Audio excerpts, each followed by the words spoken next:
Hello વિદ્યાર્થી મિત્રો, આજે આપણે ધોરણ 8 વિષય વિજ્ઞાન બીજા સત્રનું 80 માર્ક્સનું પેપર લઈશું. એમાં પહેલા પ્રશ્નમાં આમાં શું કહે છે, નીચેના દરેક પ્રશ્નના ઉત્તર માટે આપેલા વિકલ્પોમાંથી સાચો વિકલ્પ લખો. ચલો, એમાં પહેલો પ્રશ્ન છે. પહેલા પ્રશ્નમાં શું કહે છે, મનુષ્યના દૈહિક કોષોમાં રંગસૂત્રોની કેટલી જોડ હોય છે? તેનો જવાબ આવશે 23. બીજો પ્રશ્ન લઈશું. બીજા પ્રશ્નમાં શું કહે છે, HIV સંક્રમણથી કયો રોગ થાય છે? તેનો જવાબ આવશે એ, એટલે કે એઇડ્સ. ત્રીજો, સ્નાયુબળ કયા પ્રકારનું બળ છે? તેનો જવાબ આવશે એ, એટલે કે સંપર્ક બળ. ચોથો, નીચેના પૈકી દબાણનું સૂત્ર કયું છે? તેનો જવાબ આવશે બી, એટલે કે બળ ભાગ્યા ક્ષેત્રફળ. પાંચમા પ્રશ્ન લઈશું. પાંચમા પ્રશ્નમાં શું કહે છે કે એરોપ્લેન અને રોકેટનો આકાર ઘર્ષણ ઘટાડવા માટે કેવો રાખવામાં આવે છે? તેનો જવાબ આવશે બી, એટલે કે ધારારેખી. છઠ્ઠા પ્રશ્નમાં શું કહે છે, બે સપાટીઓની સંપર્ક સપાટી પર પ્રવર્તતું સરકતું ઘર્ષણ બળ 8 ન્યૂટન માલુમ પડે છે, તો તે બે સપાટીઓ વચ્ચે પ્રવર્તતું સ્થિત ઘર્ષણ બળ નીચેના પૈકી કેટલું હોઈ શકે છે? તેનો જવાબ આવશે એ, એટલે કે 10 ન્યૂટન. પ્રશ્ન નંબર 7 લઈશું. સાતમા પ્રશ્નમાં શું કહે છે કે મનુષ્યના કાન વડે કેટલી આવૃત્તિવાળો ધ્વનિ સાંભળી શકાતો નથી? તેનો જવાબ આવશે ડી, 20,000 HZ વધુ. આઠમો પ્રશ્ન લઈશું. આઠમા પ્રશ્નમાં શું કહે છે, વાયોલિન અને ગિટાર કયા પ્રકારના વાદ્યો છે? તેનો જવાબ આવશે સી, એટલે કે તંતુવાદ્યો. નવમો પ્રશ્ન લઈશું. નવમા પ્રશ્નમાં શું કહે છે, ઇલેક્ટ્રોપ્લેટિંગની પ્રક્રિયા એ વિદ્યુત પ્રવાહની ખાલી જગ્યા અસર છે. તેનો જવાબ આવશે બી, એટલે કે રાસાયણિક. દસમા પ્રશ્ન લઈશું. દસમા પ્રશ્નમાં શું કહે છે, નીચેના પૈકી કઈ કુદરતી ઘટનાનું પૂર્વાનુમાન શક્ય નથી? તેનો જવાબ આવશે સી, એટલે કે ભૂકંપ. 11મા પ્રશ્ન લઈશું. 11મા પ્રશ્નમાં શું કહે છે, આંખના લેન્સની કેન્દ્ર લંબાઈમાં ફેરફાર કોના દ્વારા થાય છે? તેનો જવાબ આવશે ડી, એટલે કે સિલિયરી સ્નાયુ. 12મા પ્રશ્ન લઈશું. 12મા પ્રશ્નમાં શું કહે છે, ગુણક પ્રતિબિંબનો ઉપયોગ કયા પ્રકાશીય ઉપકરણમાં થાય છે? તેનો જવાબ આવશે એ, એટલે કે કેલિડોસ્કોપ. હવે આપણે પ્રશ્ન 1નો બ લઈશું. એમાં શું કહે છે, વ્યાખ્યા આપો.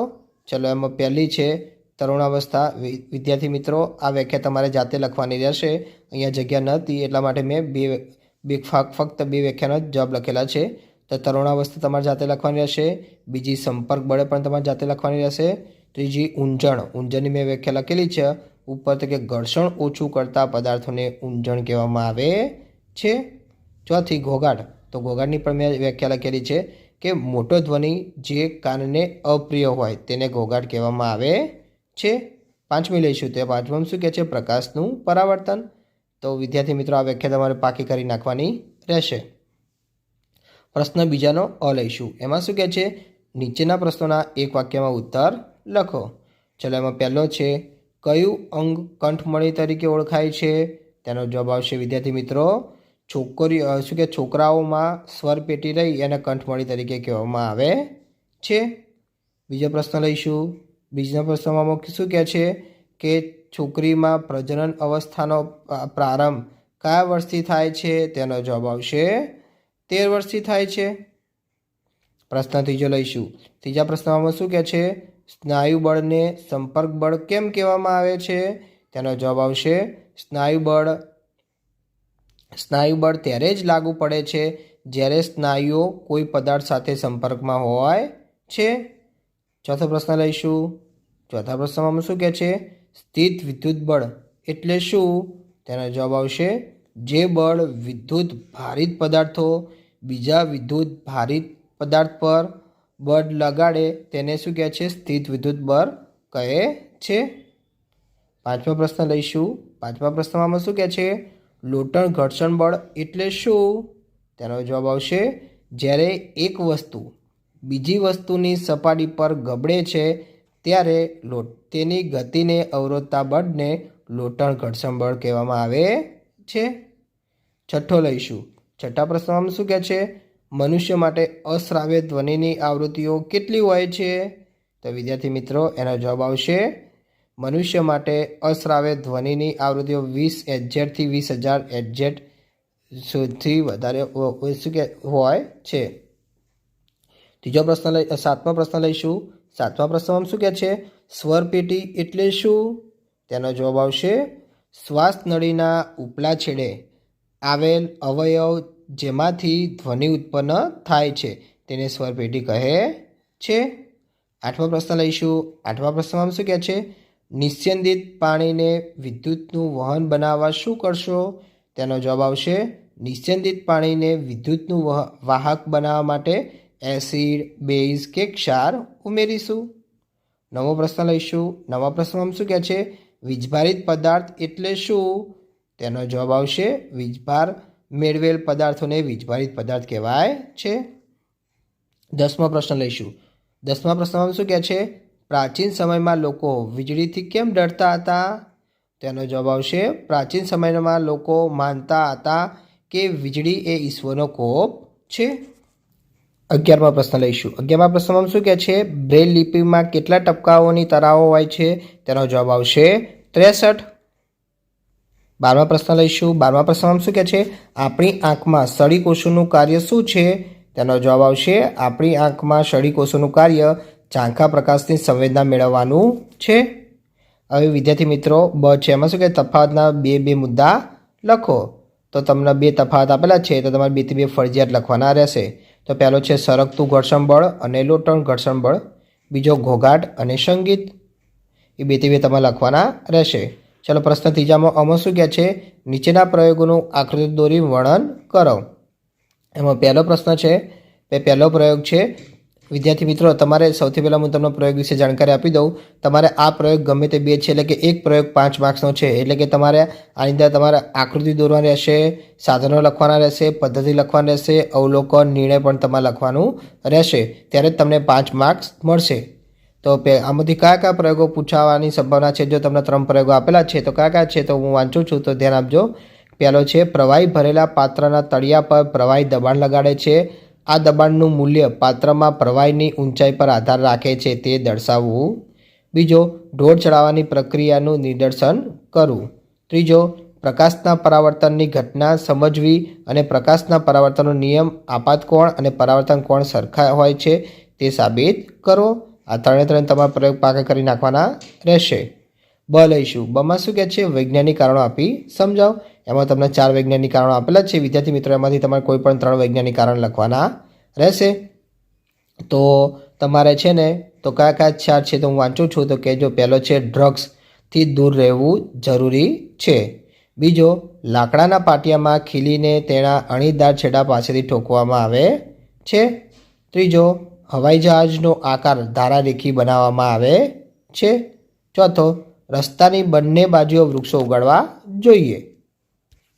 પ્રશ્ન ચોથાનો અ લઈશું. એમાં શું કહે છે? નીચેના પ્રશ્નોના મુદ્દાસર ઉત્તર લખો. ચલો એમાં પહેલો છે મનુષ્યમાં લિંગ નિશ્ચયન સમજાવો. વિદ્યાર્થી મિત્રો અહીંયા તમને ગમે તે 2 કીધું છે તો તમારે કોઈ પણ 3 આપેલા છે તો કોઈ પણ 3માંથી કોઈ પણ 2 તમારે લખવાના રહેશે. તો જો પહેલો છે મનુષ્યમાં લિંગ નિશ્ચયન સમજાવો. બીજો દર્શાવો કે કેવી રીતે ઘર્ષણ મિત્ર અને શત્રુ બંને છે. ત્રીજો ચોમાસામાં આકાશમાં વીજળી કેવી રીતે ઉત્પન્ન થાય છે તે સમજાવો. આપણી જાતને વીજળીથી બચાવવાના 3 ઉપાયો પણ જણાવો. બ લઈશું. બમાં શું કહે છે? નીચેના પ્રશ્નોના ટૂંકમાં ઉત્તર લખો. એમાંથી ગમે તે 4. તમને વિદ્યાર્થી મિત્રો 5 આપેલા છે. 5માંથી તમારે ગમે તે 4 લખવા રહેશે. એક પ્રશ્ન 2 માર્ક્સનો રહેશે. ચલો પહેલામાં શું કહે છે? જાતીય અંતઃસ્ત્રાવ એટલે શું? તેના કાર્યો જણાવો. બીજો બળ દ્વારા ઉત્પન્ન થઈ શકતી 4 અસરો જણાવો. ત્રીજો ઘર્ષણના કારણે ઉષ્મા ઉત્પન્ન થાય છે તે દર્શાવતા 3 ઉદાહરણો આપો. ચોથો લઈશું. નીચેના સંગીત વાદ્યોમાં કયા ભાગ કંપિત થાય છે જેના કારણે ધ્વનિ ઉત્પન્ન થાય છે? તેમાં સિતાર, ડ્રમ, શરણાઈ અને ઘંટ એ તમારે કહેવાનું રહેશે. 5મો સાદું લોલક 20 સેકન્ડમાં 10 દોલનો કરે તો તે શું કહે છે? દોલનોની આવૃત્તિ અને આવર્તકાળ કેટલા હશે તે પણ તમારે શોધવાનું રહેશે. ચલો પ્રશ્ન 5નો અ લઈશું. એમાં શું કહે છે? નીચેના પ્રશ્નોના ટૂંકમાં ઉત્તર લખો. એમાં ગમે તે 4 છે, તમને 5 આપેલા હશે વિદ્યાર્થી મિત્રો, એમાંથી તમારે ગમે તે 4 લખવાના રહેશે. એક પ્રશ્ન 2 માર્ક્સનો રહેશે. ચલો પહેલામાં શું કહે છે, તો કયા કયા પ્રશ્ન છે તો આપણે જોઈશું. તો પહેલો છે વિદ્યુત પ્રવાહની રાસાયણિક અસર એટલે શું, તેના 2 ઉદાહરણ આપો. બીજો, શિયાળામાં સ્વેટર કાઢતી વખતે તડતડ અવાજ થાય છે, સમજાવો. ત્રીજો, ગાજવીજ દરમિયાન કઈ જગ્યાએ હોવું સુરક્ષિત નથી. ચોથો, મનુષ્યની આંખની નામ નિર્દેશનવાળી આકૃતિ દોરો. 5, વિટામિન એના સ્ત્રોત જણાવી તેની અગત્ય લખો. ચલો બ લઈશું. એમાં શું કહે છે, નીચેના પ્રશ્નોના માત્ર ઉત્તર લખો. અહીંયા ખાલી માત્ર ઉત્તર લખવાના છે જે મેં લખેલા છે. તો કયા કયા પ્રશ્નો છે તો જોઈશું. તો પહેલો પ્રશ્ન લઈશું કે મધુપ્રમેહ રોગ માટે કઈ ગ્રંથિના કાર્યમાં થતો વિક્ષેપ કારણભૂત હોય છે, તેનો જવાબ આવશે સ્વાદુપિંડ. બીજો પ્રશ્ન લઈશું. એમાં ક્યાં છે, સ્થિત ઘર્ષણ, સરકતું ઘર્ષણ અને લોટણ ઘર્ષણમાંથી સૌથી ઓછું કયું ઘર્ષણ છે, તેનો જવાબ આવશે લોટણ ઘર્ષણ. ત્રીજો પ્રશ્ન લઈશું. એમાં ક્યાં છે, પદાર્થ 1 સેકન્ડમાં 20 કંપનો પૂર્ણ કરે તો તેની આવૃત્તિ કેટલા હર્ટ્ઝ હશે, તેનો જવાબ આવશે 20 હર્ટ્ઝ.